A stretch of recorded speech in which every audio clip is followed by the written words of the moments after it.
활저한 침묵이 흐르던 서울구치소 독방. 문이 열린 그 순간 한덕수가 참았던 눈물을 단숨에 쏟아냈습니다. 하지만 더 경악게 한 건 CCTV 속 그의 돌발 행동이었는데요. 지금 바로 보시겠습니다. 한덕수 전 총리는 재판 내내 꼿꼿하게 앉아 미동도 없이 재판부를 응시했습니다. 하지만 자신의 생각과 다른 방향으로 판결이 흐르자 흔들렸습니다. 23년이라는 중형이 내려진 뒤에는 체념하는 듯한 모습도 보였습니다. 50년 넘게 공직 생활을 하고 국무총리도 2번이나 역임한 고위 관료는 내란 가담자로 비참한 말로를 맞게 됐습니다. 조승영 기자입니다.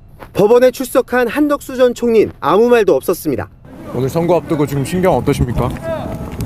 비상계엄 몰랐다 대통령 막으려고 했다 입장 그대로세요? 법정 안에선 법대에 앉은 재판관들에게서 눈을 떼지 않았습니다. 그리고 징역 23년이 선고되던 순간 체념이라도 한 듯 미동조차 없었습니다.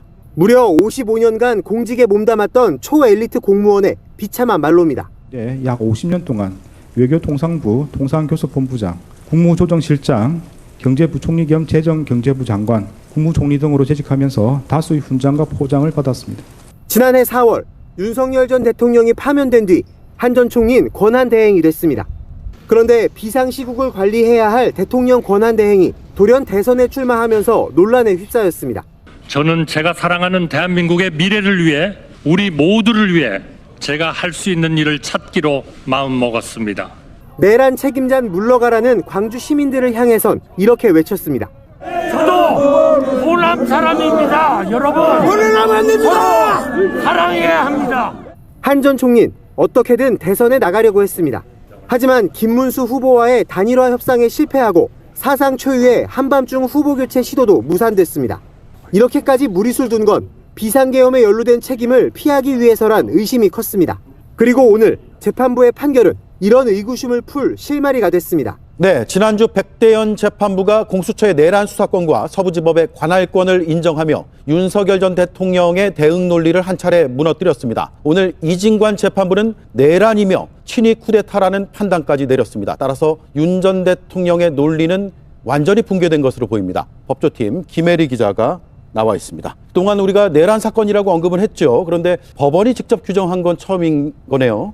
네, 그렇습니다. 재판부의 설명은 오늘 간단했습니다. 법에 규정된 내란의 정의를 12.3 비상계엄에 그대로 적용한 겁니다. 형법 87조는 내란은 대한민국 영토 전부 또는 일부에서 국헌을 문란하게 할 목적으로 폭동을 일으킨 행위라고 규정을 합니다. 예. 재판부는 국헌을 문란하게 할 목적이 있었고 실제 폭동을 일으켰다고 봤습니다. 일단 국헌 문란 목적 관련해서는요, 이 국회 정체 활동 금지로 의회와 정당 제도를 소멸하려고 했고 영장 없이 체포할 수 있게 해서 영장 제도도 소멸시키려고 했다고 판단을 했습니다. 예. 그리고 국회랑 선관위를 점거하고 통제한 거는 평온을 깨뜨린 폭동이라고 봤습니다. 이 부분 재판부 설명 직접 들어보시겠습니다. 예.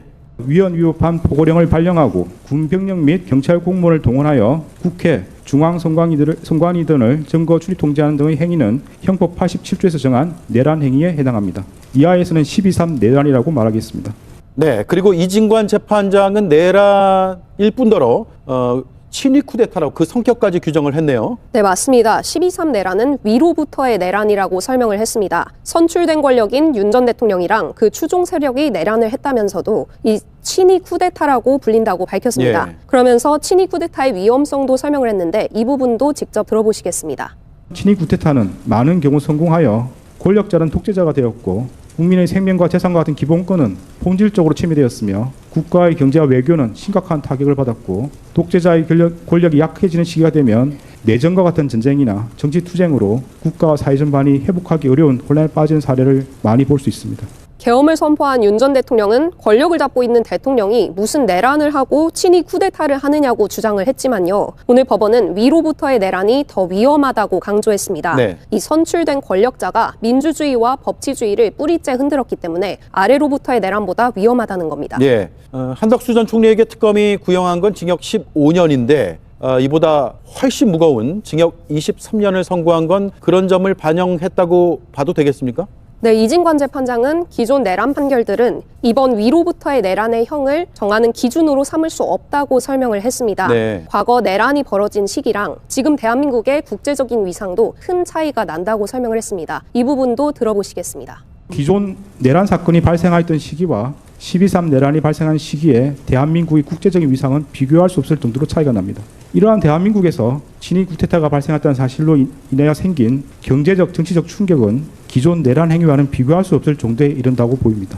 네, 오늘 한덕수 전 총리가 내란죄로 기소된 국무위원들 가운데서 제일 먼저 선고를 받았고요. 앞으로 윤 전 대통령을 비롯한 피고인들의 선고 줄줄이 남아있죠. 그렇습니다. 내란 특검은 한덕수 전 총리에 대해 징역 15년을 구형하면서 앞으로의 구형이 기준이 될 거라고 말을 했습니다. 그 뒤에 윤 전 대통령은 사형, 그리고 김용현 전 국방부 장관은 무기징역을 구형했습니다. 그런데 이제는 오늘 한 전 총리의 법원 선고가 앞으로 있을 윤 전 대통령과 김용현 전 장관, 그리고 이상민 전 장관 선고의 기준점이 될 수 있다는 평가가 나옵니다. 네. 윤 전 대통령은 말 그대로 내란 우두머리 혐의를 받고 있고요. 김 전 장관은 내란 2인자 내지는 설계자로 꼽힙니다. 오늘 판결 결과를 두 사람도 지켜봤을 거로 보입니다. 오늘 한덕수 내란 방조 혐의, 내란 방조, 내란 우두머리 중요 임무 종사자 이 재판 어떻게 보셨는지 여러분들 총평 좀 올려주시면 좋겠고요. 이진관 부장판사가 한덕수 씨에 대해서 선고하는 영상 먼저 보겠습니다. 정인신문 등 정보조사를 거쳐 자신의 범죄 사실이 탄로나 형사처벌의 기로에 서자 마지못해 제후 진술에 이르렀어야 국민이 겪은 고통과 혼란에 대해 가슴 깊이 죄송스럽게 생각한다는 취지로 진술하였지만 그 사과의 진정성을 인정하기 어렵습니다. 이러한 점과 그 밖의 양의 조건이 되는 여러 사정을 종합적으로 고려하여 주문과 같이 형을 정합니다. 주문. 피고인을 징역 23년에 처한다. 이 사건 공소 사실 중 허위 작성 공문서 행사의 점은 무죄. 판결에 불만이 있으면 일주일 이내에 항소장을 제출해서 다툴 수 있습니다. 항소하는 경우는 서울고등법원에서 재판이 진행됩니다. 네, 무죄 취지의 내용을 이렇게 실어주기를 원하냐 그랬더니 한덕수 씨는 아닙니다라고 얘기를 했는데요. 여기서 말하는 그 이진관 부장판사가 내린 그 재판 중에서 허위 공문서 작성 행사죄, 이거는 지난번에 백대현 부장 재판부에서 나왔던 그 12월 8일자 강의구 부속실장과 김용현 그리고 한덕수가 이렇게 서명했던 그 사후 계엄 선포문에 대한 내용이었죠. 그때도 강의구 부속실장이 그걸 만들어서 부서를 다 바꾸는 서랍에 넣어놨다. 그러니까 이건 제대로 된 행사는 아니었다 해서 그 당시 행사 때도 역시 무죄가 선고됐었는데요. 이번에도 같은 취지였습니다. 그리고 작성죄와 관련해서는 또 그때와 같은 식으로 판결 났는데 이게 결국 의미하는 게 있죠. 중앙지방법원의 내란 전담 재판부 혹은 내란 재판부 지금 있는 판사님들이 내란죄와 관련된 혹은 이 사건과 관련된 이 기초적인 사실관계나 이 법리 해석을 같은 방식으로 지금 하기로 결국에는 뜻을 모은 것이 아니겠느냐. 이렇다면 앞으로 있을 계속 줄줄이 있을 그 재판도는 지기현 부장판사가 선고할 윤석열 내란 우두머리죄에 대해서도 기본적인 사실관계가 동일한 것에 대해서는 같은 취지와 같은 논리로 유죄를 선고하겠구나 이 생각이 좀 들었거든요. 네, 맞습니다. 그러니까 지난번에 윤석열의 체포방해 혐의가 사실 구형보다도 훨씬 낮게 이제 5년형이 선고가 돼서 우리 국민들이 많이 실망하고 또 앞으로 있을 재판에서 걱정을 했습니다. 물론 윤석열 내란 수의 피의자는 남아있는 형벌이 사형 혹은 무기징역밖에 없기 때문에 이게 5년이 덧붙이든 10년이 덧붙이든 똑같아요. 뭐 죽은 사람 깨워가지고 징역시킬 거 아닌 건 똑같은 거 아니겠습니까? 소금물에다가 맞습니다. 바닷물에다가 소금물을 하는 건 똑같은 건데 그럼에도 불구하고 그게 왜 중요했냐 하면은 우리가 역사적 사료로서 기록을 남겨놔야 되는 이 내란이라는 좀 중요한 재판에 대해서 그러한 취지가 있기 때문에 그랬던 것이었거든요. 그래서 사실 오늘 한덕수의 재판 같은 경우는 사실상 내란 재판으로는 처음이잖아. 지난번 그렇죠. 체포 처음입니다. 네, 특수공무 집행 방해니까요. 그래서 이 오늘 재판이 굉장히 더 중요한 바로미터였는데 오늘 어쨌든 이 12.3 불법 비상계엄이 사법부가 공식적으로 내란으로 규정한 첫 번째 판결이기 때문에 다음 달 예상된 윤석열의 내란 1심 선고에도 무기 혹은 사형 밖에 내려질 가능성이 없다라는 분석이 높아지는 것입니다. 그래서 아마도 지기현 판사가 혹여나 다른 생각을 먹고 있었다던가 아니면 법망을 피해가서 나를 때로 바꾸는 그런 교묘한 창작을 발휘하려고 했던 시도들이 오늘 선고로 인해서 애초에 그냥 씨가 말려졌다. 저는 그렇게 생각이 들고요. 또 중요한 것은 또 이게 의미가 있고 아마도 이진관 재판관도 이런 취지로 이야기를 한 것 같은데 피가 나지 않고 사람이 죽지 않아서 이게 내란죄가 뭐 몇 개 괜찮아진 거다. 2시간짜리다라고 얘기했지만 정확하게 오늘 얘기해 줬습니다. 당신이 왜 나쁘냐? 왜냐하면은 친위 쿠데타이기 때문에 나쁘다. 다른 나라 예를 살펴봤을 때 최고의 권력을 갖고 있는 최고 권력자가 저지르는 쿠데타는 성공 확률이 매우 높습니다. 실패할 확률이 오히려 적어요. 그런데 거기에 제2인자라고 하는 사람이 불법임에도 알매도 불구하고, 그리고 어떠한 막대한 피해가 발생하는지 이미 과거와 역사를 통해 알매도 불구하고 거기에 동조하고 은폐하고 했던 점은 뭐냐? 이 내란 성공하면 내가 평생 잘 먹고 잘 살아야지가 기저에 깔려 있다는 것이잖아요. 그렇기 때문에 오늘의 여러 가지 판결문이 좀 매우 중요하다고 보고요. 오늘 판결문은 앞으로 우리 후대에 우리 제 자식이 될 수 있고 손자가 될 수 있고 하는 자녀들에게 정말 귀감이 되는 판결문이다라고 생각합니다. 맞습니다. 진짜 역사적으로 남을 만한 판결문인데요. 왜 이렇게 좋아하시는 거예요? 아니, 씨를 말리셨다고요. 앞으로 그 어떤 시도도 할 수 없게 씨를 아예 말려버렸다. 그러니까 지기현 재판장도 아마 다른 생각을 못할 것 같다, 이런 생각이 들고요. 전 좀 감동적이었어요. 네. 일단 기본적으로 우리 국민들의 딱 눈높이, 법상식에 아주 부합하는 결정을 했다고 하는 점 하고요. 또 히틀러도 얘기했듯이 거짓말을 하려면 크게 쳐라, 크게 해라, 뭐 이렇게 또 얘기했다고 그러잖아요. 그렇죠. 그동안에 메시지 계엄이니 계몽령이니 경고성 계엄이니 이런 헛소리들을 계속 해왔는데 그게 얼마나 허황된 논리였는지, 얼마나 망상적 사고에서 나왔던 것인지를 아주 조목조목 지적해줬다. 그래서 국민들이 늘 그런 데 노출이 돼 있잖아요. 길바닥 지나가기만 해도 현수막에 다 그런 게 걸려 있는데 자꾸 그걸 보다 보면은 혹시 그런 건 아닌가? 이렇게 또 헷갈려 할 수 있거든요. 근데 그런 게 말이 안 된다고 하는 거를 법리로 다 조목조목 지적해줬다고 하는 점에서 가장 큰 의미가 있고요. 그리고 말씀하셨던 것처럼 이 친위 쿠데타라고 하는 표현을 사실은 제가 종편이라는 데 나갔을 때 윤석열 계엄하고 난 다음에 그런 표현 막 쓰면은 막 뜨악하게 보기도 한다거나, 그렇죠. 아니면 국민의힘 쪽에서는 계엄은 부적절할 수도 있겠지만 그래도 내란은 아니야, 이런 주장들을 계속 했었고, 장동혁 대표는 잘못된 수단이었다, 이런 식의 애매한 표현을 사용하면서 어찌됐든 내란이 아니라는 걸 부정하면서 자기들의 어떤 정당성을 계속 옹호하려고 했단 말이에요. 그런 것들 모든 게 말이 안 된다고 하는 거를 이번에 이진관 재판장이 다 보여줬다. 그런 면에선 만약에 이런 것들을 재판장들이 모여서 회의는 안 하겠지만 서로 간의 판결문을 읽으면서 어떤 논리를 가지고 지금 결정을 했는지를 본다면 그런 지기현 또 다른 생각을 절대 못하게 될 것이다. 맞습니다. 씨를 말려놨다. 네. 한덕수 씨에 대해서 특히 이게 저는 좀 약간 귀에 싹 들어왔는데, 내란이 성공할 것을 기대하고 가담한 것이다. 그러니까 너는 진짜 나쁜 놈이다. 이게 사실 오늘 재판장이 얘기한 거거든요. 이런 얘기했습니다. 좀 전에 말했던 우리 김성환 평론가 말한 것처럼 재판부가 특히 얘기한 부분이 이겁니다.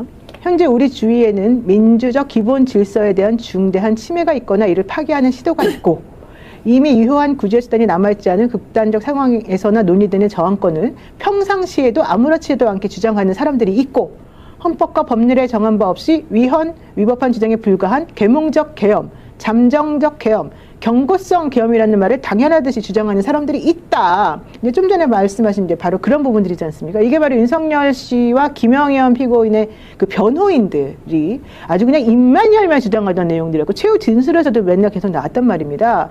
계몽적 계엄이라는 등, 경고성 계엄이라는 등, 그 말도 안 되는 말장난을 들으면서 우리가 얼마나 분노했었는지를 아마 이 재판부에서도 우리랑 똑같이 느꼈던 것인데, 바로 그런 식의 위법한 주장에 불과한 계몽적 계엄, 잠정적 계엄, 경고성 계엄이라는 말을 당연한 듯 주장하는 사람들, 이런 사람들이 너무 많다. 그래서 사실은 우리가 양형도 세게 해야만 하는 것이다 라고 얘기를 해줘서 장동혁 대표는 더 굶어야 돼요.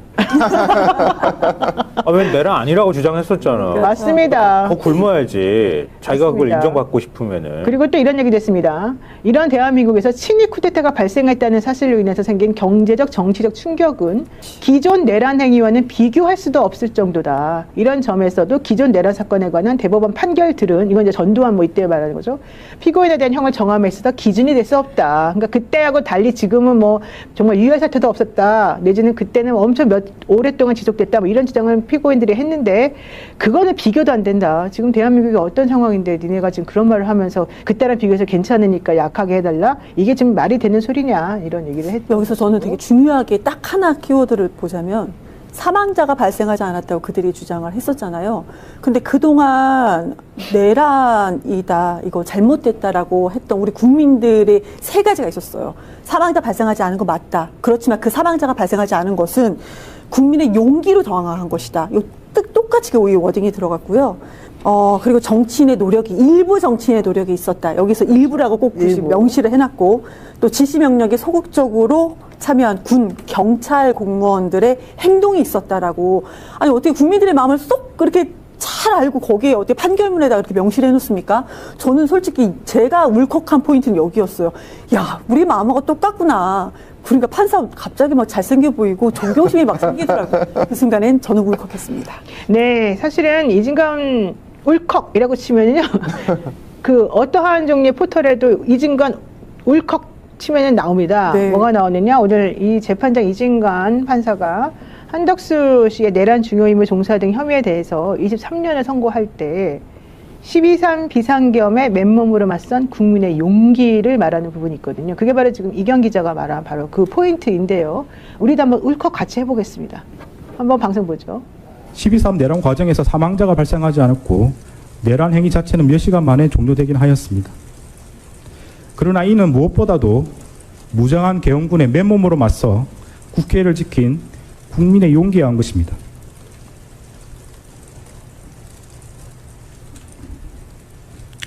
이에 더하여 이러한 국민의 저항을 바탕으로 신속히 국회에 진입하여 비상계엄 해제 요구안을 의결한 일부 정치인들의 노력, 대한민국 역사에 있었던 내란의 암울한 기억을 상기하면서 위법한 지시와 명령에 저항하거나 혹은 어쩔 수 없이 이를 따르더라도 소극적으로 참여한 일부 군인과 경찰 공무원의 행동에 의한 것입니다. 결코 12.3 내란 가담자에 의한 것이 아닙니다. 네, 결코 니네들 때문이 아니다. 우리 국민들 그리고 일부 정치인들이 우리가 다 막아낸 것이다. 그러나 이는 무엇보다도 무장한 계엄군의 맨몸으로 맞서 국회를 지킨 국민의 용기에 의한 것이다. 이렇게 말씀하신 다음에 울컥함을 참지 못하고 6초 정도 말을 잇지 못하고 안경을 축혀 올리면서 그 다음 말을 이어갔습니다. 이에 더하여 이러한 국민의 저항을 바탕으로 신속히 국회에 진입하여 비상계엄 해제 요구안을 의결한 일부 정치인들의 노력, 대한민국 역사에 있었던 내란의 암울한 기억을 상기하면서 소극적으로 행동한 일부 군인과 경찰 공무원들의 행동 때문이다. 니네 때문이 아니다. 12.3 내란 가담자들은 그 입을 다물라. 그 더러운 입을 다물라. 이 얘기였거든요. 실제로 제가 2시에 저희 방송에서 2시에 방송 켰어요. 그래서 시청자분들 같이 이거를 봤었거든요. 제가 멘트는 따로 하지 않고. 근데 이 멘트가 나왔을 때 저희 시청자분들도 눈물을 흘린다라고 하시는 분들이 꽤 많았습니다. 그리고 제가 주목했던 점이 또 뭐가 있었냐면 윤석열이 항상 주장하는 거 있어요. 나는 지금 국헌문란의 행위를 하고 있는 국회에 맞서가지고 경고성 계엄을 그리고 경정을 울리기 위해서 계엄을 했다. 네. 그리고 국회에 나온 시민분들을 시민이라고 칭하지도 않습니다. 신원 미상의 인원이라고 해요. 그리고 폭도라고도 하고. 미친 인간. 근데 이러한 그 용어 정리를 이번에 이진관 부장이 정확하게 해줬다. 매우 의미 있는 판결이었다라고 저는 생각을 합니다. 게다가 이제부터 내란이라고 칭하겠습니다. 그렇죠. 그렇죠. 내란이라는 말을 못했던 조희대 대법원장 그리고 천 대법원 행정처장 그리고 당시에 서울고등법원장 뭐 등등등 법원장들이 나와가지고 국회에서 국회의원들이 물어봤잖아요. 12.3 그 상황은 도대체 뭐냐. 재판 진행 중이기 때문에 내란이다라고 우리는 말할 수 없다. 이게 바로 그 당시에 법관들이 보여줬던 태도였거든요. 그런데 결국 오늘 이진관 부장판사가 이거는 이제부터 내란이라고 칭한다. 정확히 말을 해줬습니다. 그리고 나니까 서정욱 변호사가요. 네. 지가 뭔데 내란이라고 칭합니까? 이런 얘기를 오늘 또 방송 나와서 하더라고요. 쥐는 뭔데 내란이 아니라고 칭합니까? 쥐는 뭔데요? 김건희 뭐 딱가리입니까? 김건희 스태프인가? 김건희 스태프? 스태프는 뭔데 그런 말을 하죠? 실제로 현장에 돌아다니잖아요. 그러면 윤석열 측 지지자들이 뭐라고 하냐면 아니 쟤네들은 무죄 추정의 원칙도 몰라? 하면서 막 조리돌림 같이 막 하는 경우가 있어요. 근데 이번에 이진관 부장이 정확하게 판단을 내려줬기 때문에 앞으로 무죄 추정의 원칙은 이야기가 안 나올 것 같아서 전 좋습니다. 아니, 무죄 추정 원칙 해주죠. 그러니까 우리가 내란 수의 피고인이라고 얘기해요.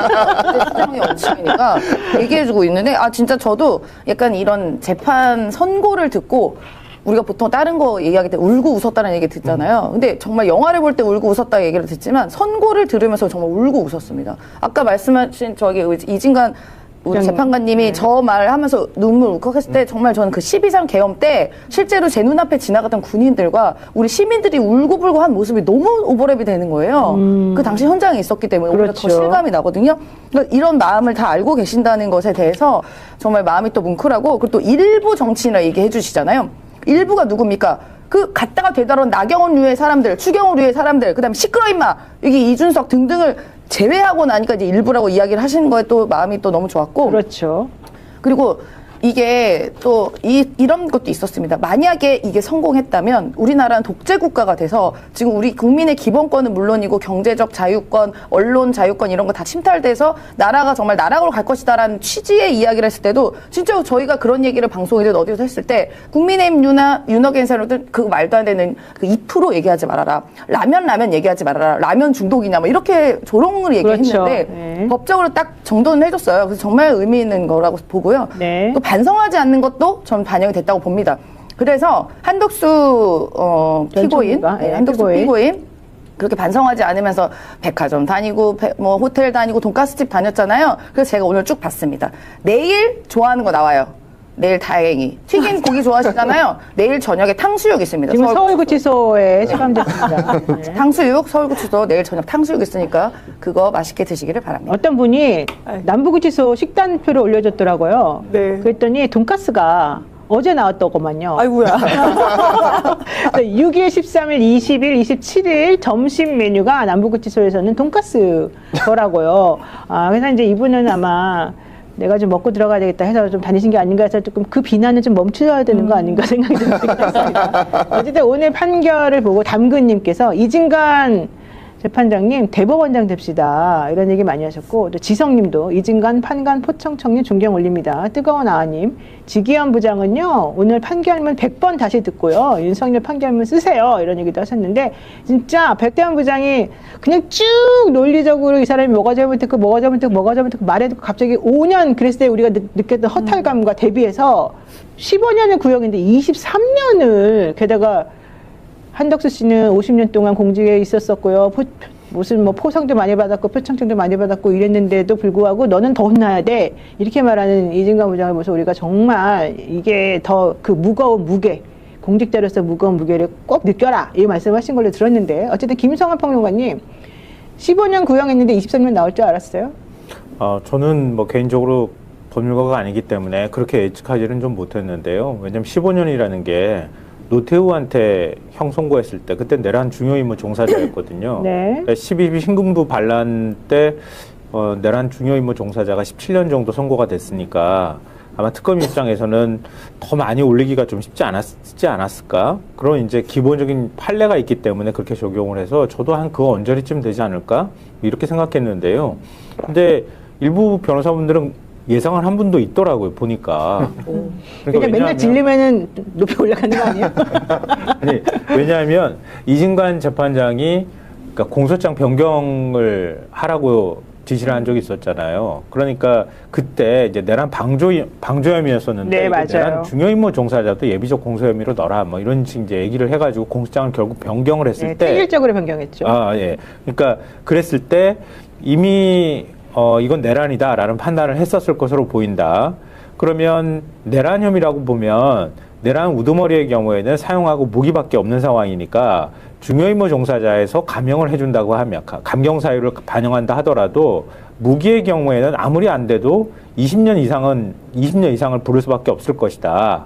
거기에 이제 위증죄라든가 아니면 공문서 그 허위 공문서 작성이나 이런 혐의를 더하게 되면 한 25년쯤 나오지 않겠느냐. 이렇게 계산을 다 해놨더라고요. 이병철 변호사가 그런 주장을 했었죠. 예, 이병철 변호사님이 그렇게 하셨더라고요. 그거 보면서 가능성이 없진 않겠는데 그런 식의 논리라면 이렇게 했는데 23년을 딱 선고하고. 사실 15년 구형받았을 때 우리 너무 약하다. 사실은 20년 이상 징역 나올 수 있다고 다 얘기했거든요. 근데 하필이면 16일 날 백대현 부장이 갑자기 반을 뚝 깎아주는 바람에 우리가 차마 그렇게까지 진짜 혹시 또 잘못되는 거 아닌가 이런 생각으로 말을 못했는데 아니, 우리가 언제까지 이렇게 재판장, 그러니까 판사복을 따져야 되는 건지 그러니까 모르겠어요. 말이에요. 내란 재판을 가지고. 그리고 백대현 부장 때하고 좀 달랐던 게 이거 같아요.